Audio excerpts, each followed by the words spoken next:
in the end, it's about the climate, and in order to minimize the emissions that we get with an electric car, even though sometimes electricity is still generated from fossil fuel sources, we have at least the opportunity to upgrade in the long term. So in the fundamentals, it's about the efficiency. If you take a fossil fuel burning car, you will always have local emissions in the car itself. While with an electric car, you won't have any emissions at the car, and only at the power plant that's still probably burning coal. And then in the future, we have the opportunity to upgrade it. So it's two things: it's climate, but it's also, if you look at the local part, it's also the air quality, of course.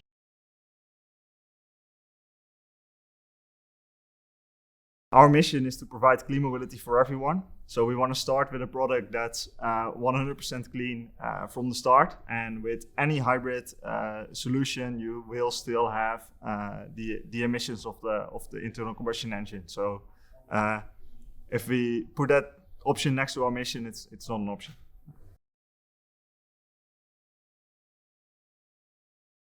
It's a little bit hard to say. So the fundamental thing about the Lightyear One is efficiency. We make the car more efficient, and there's a couple of key technologies and key innovations that you need to do to make that car more efficient.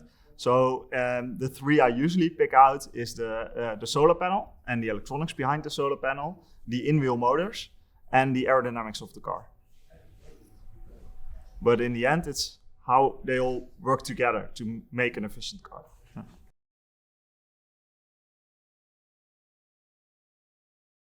There's been a lot of research into what's limiting the adoption of EVs, because currently about 2% of sales is EVs, while about 50% of people indicate they are interested in driving an EV, and about 28% of people are interested in owning an EV as their next car.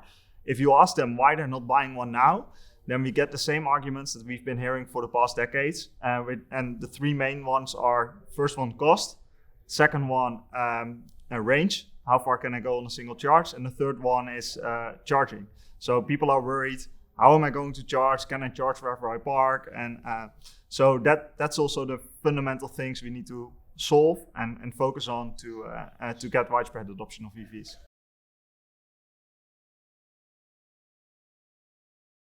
Yeah, it's actually, so the car is designed to focus on exactly these three barriers.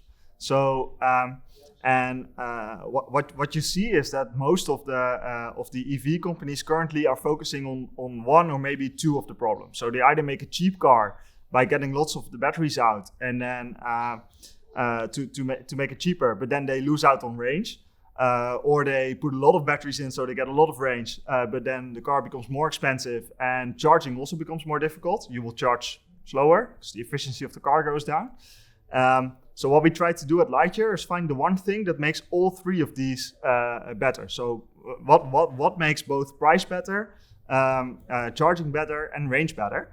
And then in the end, it's about getting a lot of range out of a small battery. Because a small battery will allow you to have low cost and relatively faster charging. And but then how do you get a lot of range out of it? And then you get to the key differentiator, which is efficiency. So if you make the car more efficient, if it's able to drive more kilometers on a single charge, that's when you get the smaller batteries, so lower cost, easier charging, and also a larger range. So efficiency is the key to solving the three main concerns that customers still have.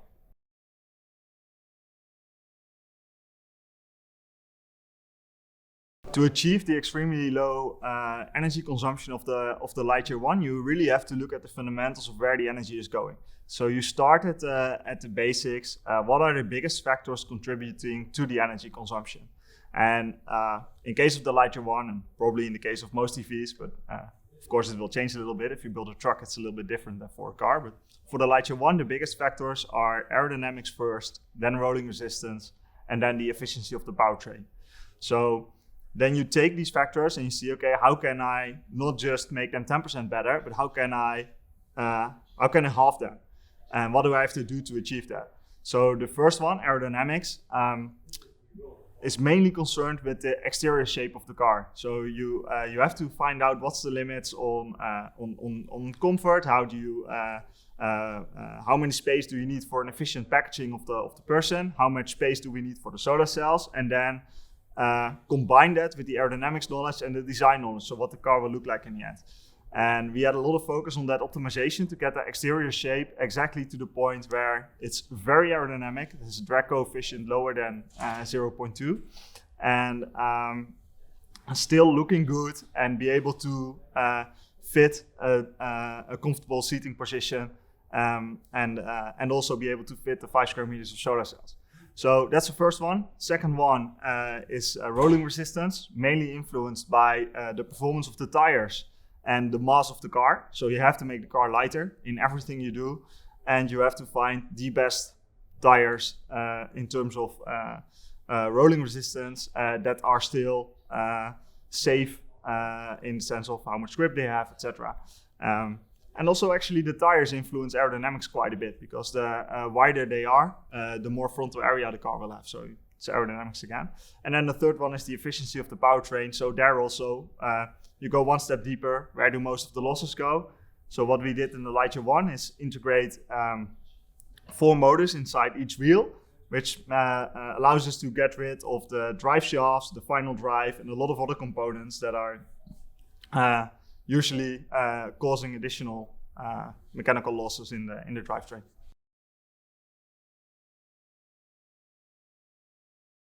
I think it's a couple things. So first of all, solar panels are improving very, very fast. So we've been in solar car, we've been building solar cars since 2012. And in that time, so the first car we built, it had solar cells that were 22.3% efficient. And the last car that participated in the race in Australia from Eindhoven University had already cells that are 25.1% efficient. And those are based on the same procedure.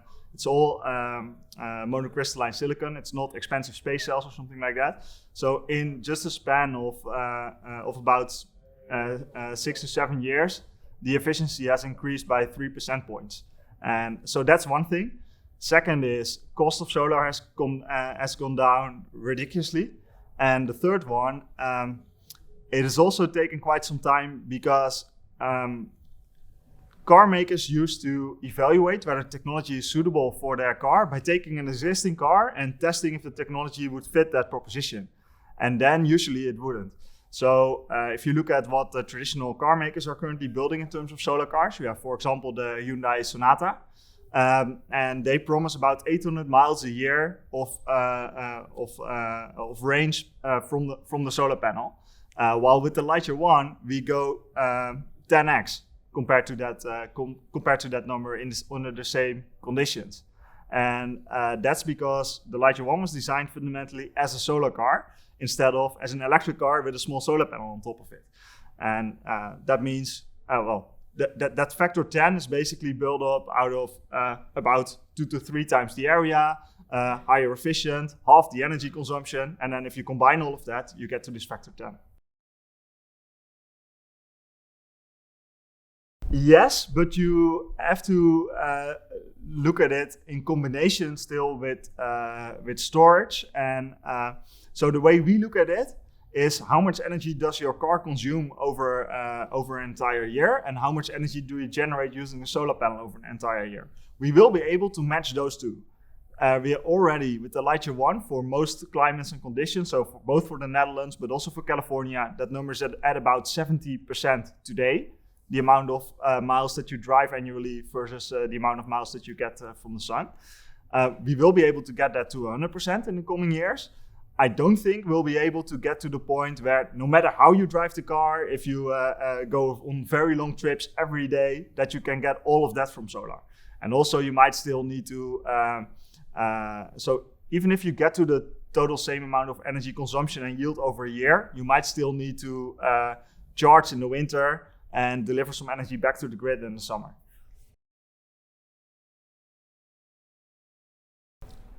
No, actually it's not. Of course, there will be a difference in how much energy you get from the sun in different areas, but that doesn't mean that you have no added value in places where there's a lot less sunshine. So if we look at the Netherlands, for example, where you have indeed about half the amount of solar energy that you would get in California, you still get 70% of what the average person drives each year. So that's still a very significant amount of energy. And also, the biggest benefit fundamentally in the end is in the efficiency of the car. And that one you have everywhere you drive.